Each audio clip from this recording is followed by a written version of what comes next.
জীবনে যা ছিল সব হারিয়ে ফেলেছি, চাইলেও আর কখনোই আনন্দ খুঁজে পাবো না। এই সুন্দর মুখের বিষণ্ণতা কাটবে না। শুধু ভালোবাসাতেই যে খুশি হয়ে যায় তার জীবনে এইটুকুও জোটে না। শুনেছি ভালোর দুনিয়া নেই। আজকের এই দিনটা মনে রাখতে চাই, তাই একটা লাল টুকটুকে শাড়ি আর দোপাট্টা পরে চলে গেলাম রাজশাহী কলেজে। আমার দুঃসময় না আসলে এক এক করে কাউকেই চিনতে পারতাম না, তাই না? সবচাইতে ভাইরাল এবং আমার পছন্দের লাল টুকটুকে শাড়ি নিয়ে চলে আসলাম মিবাস টাচ বিউটি পার্লারে। রাজশাহীর মালোপাড়া রোডে এই পার্লারটা। আমার কাছে এদের সাজ এবং হেয়ার কেয়ার, স্কিন কেয়ার খুবই ভালো লাগে। অনেকদিন পর আমি পার্লারে এসেছি এবং নিজে থেকে সাজতে একটু ভালো লাগছিল না। এখন রাত জেগে জেগে চোখের নিচে কালি পড়ে গেছে। আসলে মনে শান্তি না থাকলে কিভাবে ঘুমাবো বলেন? আগেও তো রাত জেগেছি কিন্তু কখনো চোখের নিচে কালি আসেনি। যাই হোক, লেন্সও পরেছি আজকে আমি। তো মেকআপটা প্রায় শেষের পথে।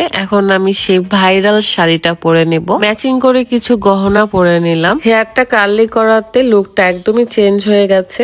এখন আমি এই শাড়ির সাথে নেওয়া দোপাট্টা, সেটা এক সাইডে সেফটি পিন দিয়ে মেরে নেব। শেহজিন ফ্যাশন ফেসবুক পেজ থেকে আপনারা এই লাল শাড়ি, দোপাট্টা, ব্লাউজ পেয়ে যাচ্ছেন। পেজ লিঙ্কটা ভিডিও ডিসক্রিপশনে দেওয়া আছে।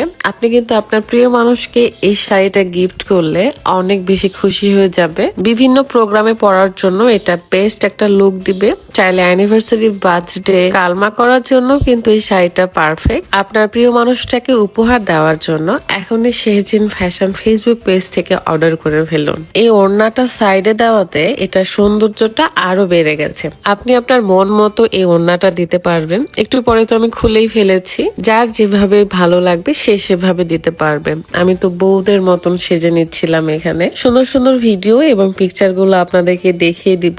তার আগে আমাকে কমেন্টে অবশ্যই জানিয়ে দিবেন যে আমাকে আসলে কেমন দেখা যাচ্ছে। এই পৃথিবীতে বেঁচে থাকতে হলে জীবনের সাথে প্রতিনিয়ত যুদ্ধ করতে হয়। যদি থেমে যাই তাহলে অনেক পিছিয়ে যাব। তাই কষ্ট হলেও এগিয়ে যেতে হয়। এ মনের কষ্ট, ব্যথা যেন কেউই বুঝতে চায় না। আমার কাছে মনে হয় পৃথিবীতে সবচেয়ে বেশি কঠিন কাজ হলো মানুষকে চেনা।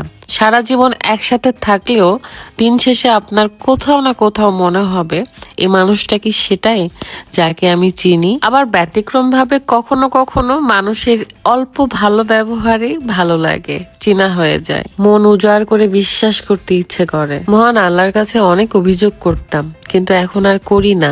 জাস্ট চোখের পানি চলে আসে আর বলি, আল্লাহ তুমি আমাকে ধৈর্য দাও। শুট করতে করতে অলরেডি সন্ধ্যা হয়ে গিয়েছে এন্ড এখানে কাকতালীয় ভাবেই আলামিনের সাথে দেখা হয়। একটু একটু ঠান্ডাও লাগছিল। আমরা এখান থেকে চলে যাব আমার পছন্দের রামেন খেতে। ভিডিওর লাস্টে কিন্তু সুন্দর সুন্দর পিকচার দেওয়া থাকবে। অনেকেই কিন্তু কমেন্ট করতেন আগে যে আপু আপনার ব্লগ দেখে কি শিক্ষা নিব। আসলে আপনি শিক্ষার কিছু করেন না, আমার জীবন থেকে শিক্ষা নেন আপুয়ান ভাইয়ারা। আলামিনের পরীক্ষা ছিল, তাই তার কোশ্চেন গুলো আমাকে দেখাচ্ছিল। আমার এই মনটা অনেক নরম। কাউকে ভালোবাসলে অনেক ভালোবাসি, আর না বাসলে অনেক দূরে চলে আসি। সবাই বেশি বেশি দোয়া করবেন। আমার তরফ থেকেও আপনাদের অনেক অনেক ভালোবাসা আর দোয়া থাকবে। সুখ দুঃখ মিলিয়ে জীবন, তাই মেনে নিন আর ভালো থাকার চেষ্টা করেন। আল্লাহ হাফেজ, আসসালামু আলাইকুম।